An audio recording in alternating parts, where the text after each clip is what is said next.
Sometimes you learn the hard way, in this case with friendships, that some of their some of the friendships are not holding on to because the person you deal with in this case, even though you know them for a really long time now, aren't worth it. They don't really put in the effort into the friendships that you put in. They don't really care enough about you and take care of you enough to do something, to do anything basically about what is happening inside this friendship. And I have a story about this, how I started seeing the world, not the world, only friendships in black and white, and how I just turned into someone that I either really trust you and thus stay in contact with you. I mean, I find it really difficult to keep people close to me all the time and stay in contact. So usually after this longer period of time, now that I'm 27, 28, so now that I live a longer while, I got to find people that don't mind that I'm most of the time alone by myself doing my own stuff. And these are people that when I re-talk to them after months, they don't feel like we missed out on any time. They're just like, we talked yesterday, and it doesn't feel unfamiliar and strange. They feel really comfortable to be around, and they don't guilt trip you about not having or not being messaged to all the time. They just accept that we both have lives, and sometimes we cannot answer messages, and messages are made to give the person the time they need to reply, right? It's not a call. They don't have to pick up right away and be there in the moment at that time. So the few people that I get along with, we all have this kind of view around each other that however much time we need to reply, we just take. We don't apologize. We understand each other. It's okay to not reply an hour after you got that message. And it's also okay to take your time to, even after a month, if I texted them after a month, they would still be okay with it. I mean, if it was something really important, I think they would probably call. I think they would find a solution to reach me sooner. But a text message that just goes like, hi, how have you been? It's been a while. That doesn't need immediate attention, and we don't have to be available 24/7. And I think that's amazing that I found people like that along the way, but it hasn't always been that way. I came to the point that when I realized someone is not taking my boundaries seriously, they're harming my emotional safe space, like in my mind, they're uncomfortable, they make jokes about me or off me, and they're just not making me feel the way I want a friendship to feel like, I just cut them off.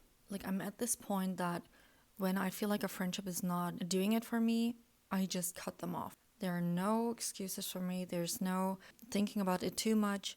If I think someone is not fitting to be my friend, I cut them off. But of course, if they are nice people and I feel like they're just a bit different from me, and even though they're nice, they're just not the same vibe and we get along, but it's just maybe they're too extroverted for me and it's taking a lot of my energy. Of course, I'm not like that. Like, I'm trying to be nice to people that are nice to me. If I don't see you fitting in my life, I will not contact you any longer. And if you have a problem with it, tell me. If you're a good person, of course, I will not be harsh, right?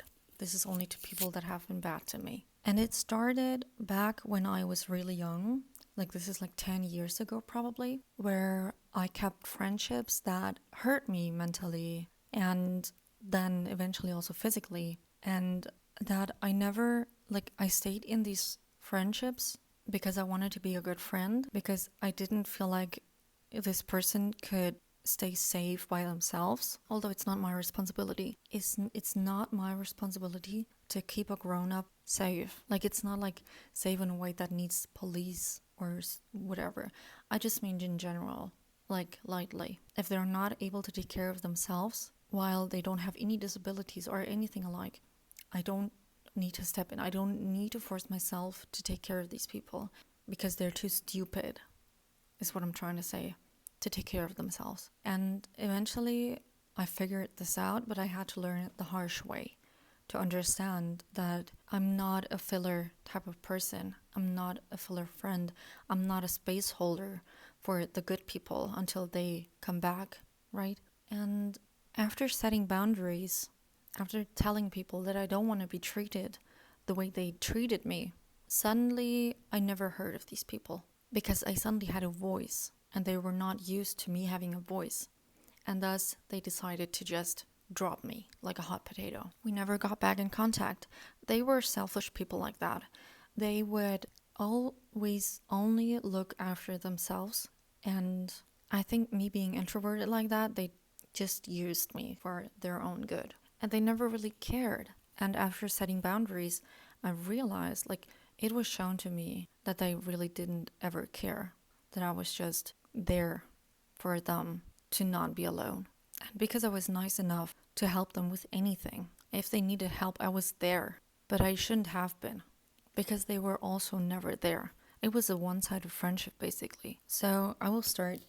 Of course, there were many times where I should have set boundaries and where I should have said, okay, enough is enough. But all of these things just piled up until I came to a point where I just exploded with realization and anger and disappointment. So we were 18, 19 when I went clubbing with a friend. She was my neighbor back then, so we had a lot of contact, but I know she used me as a placeholder because she thought I wasn't cool enough, but she also didn't want to be alone. She was not this kind of person who had many friends, but she wanted to be included with the cool people. And me being lonely at that time, I didn't really mind being used like that, even though I knew that I was being used. So I had this phase where I felt really lost. I didn't think anyone would understand anything about me. I didn't have any family, friends, or relatives, or whoever to talk to.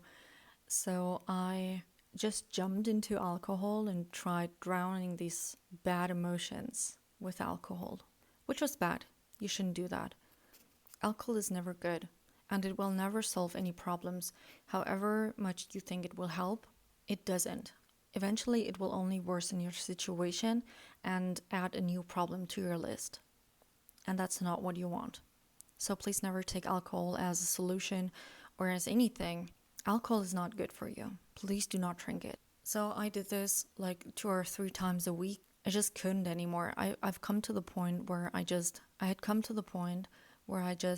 was giving up. I didn't know what to do any longer. I didn't have the energy. I didn't have enough capacity in my body to search for solutions any longer. So I just decided to drown myself in alcohol. And alcohol is something that gets you into communities because a lot of people are drinking.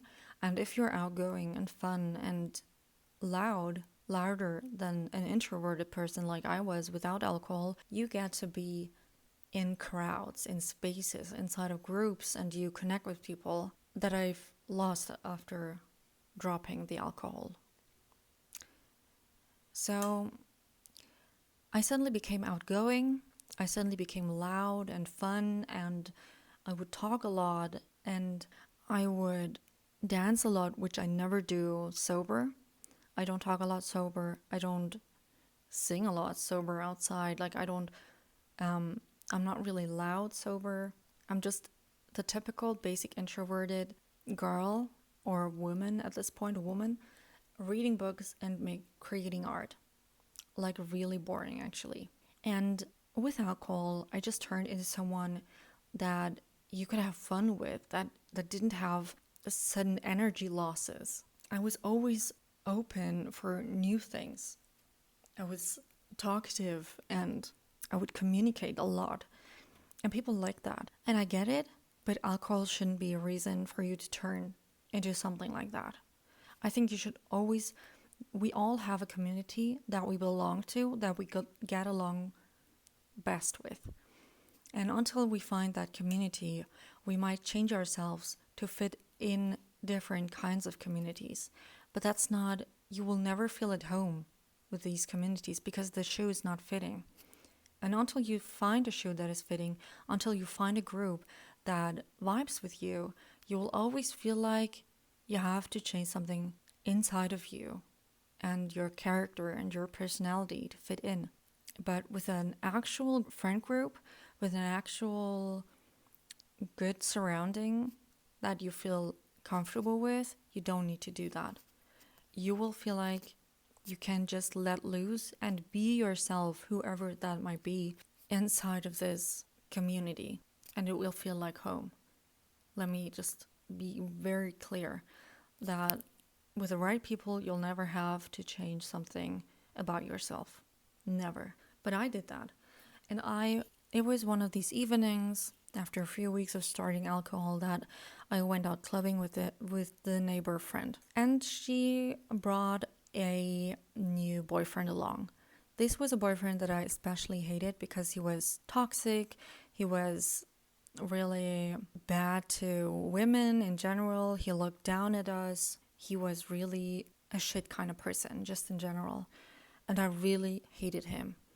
But they were like on and offs, like so often that I couldn't ignore him because he was always there somehow. He came along clubbing, and eventually he asked me aside and told me, or asked me rather, he said, my cousin from Turkey, since I'm also Turkish, my cousin from Turkey came to Germany and he's here on vacation, and I was just going to ask you if you could make him have a good time because he's not going to be here for long and I want him to go back with good memories. Like, could you, like, you're also single, could you not make him have a good time? Like, I don't know, flirt him up or something. And I was like, I'm not your fucking whatever. Who do you think you are telling me to do something like that? And I said then and there, get the fuck out of my face, I will not do that. Who the hell do you think you are asking me shit like that? I will not do it. Get the fuck out of my sight. And he was like, please, like, could you do it? I'm just asking you. Like, I'm not asking you to sleep with him. Just make him have a good time and be there and, like, have fun and all of that. I was like, no, the fuck I'm not. I'm not going to play good dog with your freaking cousin who I don't even know. And when I saw that guy, okay, I had such bad vibes. I didn't like his looks, and I got to understand why I didn't like his looks. He gave off such a disgusting, pukable energy. I just wanted to run. But I wanted to go clubbing that day. I wanted to have my alcohol and have a good time, right? And that's why I went. And the club was not that far from home. That's why we decided to go on this 10-minute walk to get there. And we went there, and the guy just came along. And after like 10 minutes, the neighbor and her boyfriend were gone. So I was alone sitting at the bar with this random, disgusting ass dude that I didn't know. And I didn't have anyone to go to, so I'm not the kind of person to just go random dance in the middle of the dance floor. Like, I couldn't have done that alone. Like, I was just shy like that. So I went to the bar and sat down, and he sat right next to me. And I ordered a drink, got drunk, like all of that I've always done. And he started touching me up and down, like my leg, my body, my arms, my stomach was open. Like, I had like a crop top on, and he was like touching me all of there. And eventually I got drunk enough that I wasn't able to get his hands off of me any longer. I kept on yelling for him to stop and to not touch me, and I don't want to be touched. Why are you even this close to me? I told you I don't want to be close to you. I don't want to have anything to do with you. And while my friend was still gone, I had to deal with all of this. And you know how when you drink too much alcohol, sitting down, when you stand up, suddenly every drop of alcohol that you had not felt before suddenly comes up, and you feel it 100 times stronger.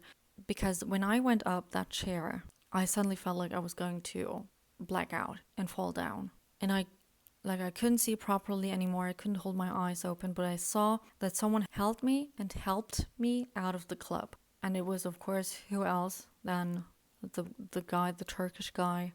who allowed himself to keep on touching my waist, and like I'd rather had fallen down then and there than have him touch me one more time. Funny thing, I suddenly saw my friend again and her boyfriend having a good time laughing and all of that. And I was like, get him off of me. Like, I don't want to have anything to do with this guy. He kept on touching me. And she was like just rolling her eyes at me and being like, so what? I don't care. And then we decided to go home. Like, this is just a really short version. Of course, so much more happened. But I can tell you, I never left that chair because she was not there. And I kept looking around to find her, but eventually I just sat back down and stayed there because I didn't know what else to do. And the guy came after me. Like, when I went up to find my friend to see if she's okay, he went after me, followed me, and when I went back to my chair, he also did that. So I didn't really have anything, like I couldn't do anything about it. I didn't know where my friend was.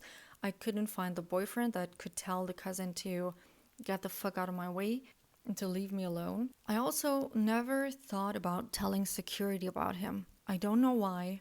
I should have done that, but I think I just got drunk way too fast to think about any of these options, because he also didn't immediately start touching me. He only started when I was like on my second or third drink, right? And he started slowly, slow enough that the alcohol first could do its job before I could think about what was happening properly. So he knew what he was doing. He knew how to take advantage of me without me making a really difficult big scene. Okay, back to being outside. I told my friend what happened. She was just rolling her eyes, telling me to not make such a big deal out of this, and went along with her boyfriend a few meters in front of us to walk home. I was alone again with this guy who was touching me again because I couldn't walk straight. I didn't even know what I was supposed to do. But suddenly he grabbed my waist, grabbed my face too, turned my face around, and just open mouth kissed me.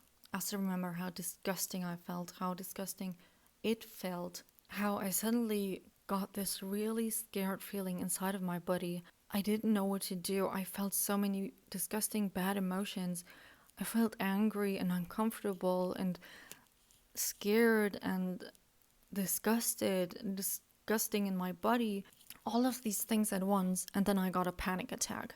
I started crying so loudly that security came outside asking what the fuck was going on and if I could just quiet down, because it was like in a starting neighborhood, a few meters down. And I kept crying, and the boyfriend was like, okay, calm down, I'm sorry, just please don't cry any longer. And my friend was like rolling her eyes again, like telling me to shut up. Like, it's not her fault, she told me. I'm not the one who did this, stop crying. And then the boyfriend told the guy to stop touching me so that I could just quiet down. They just wanted me to be quiet because I was too loud. They didn't want to get into any difficulties with the security. So when we went home, we eventually got home somehow. The guy left. I was able to slap the boyfriend in the face once for doing this to me. I also wanted to slap the guy, but he was just too far away after I started crying. So me being drunk as fuck, I couldn't reach him. And then I woke up the next day and my mind was clear. I just knew, like a click in my head, like a light bulb going on, that I wasn't worth this bullshit.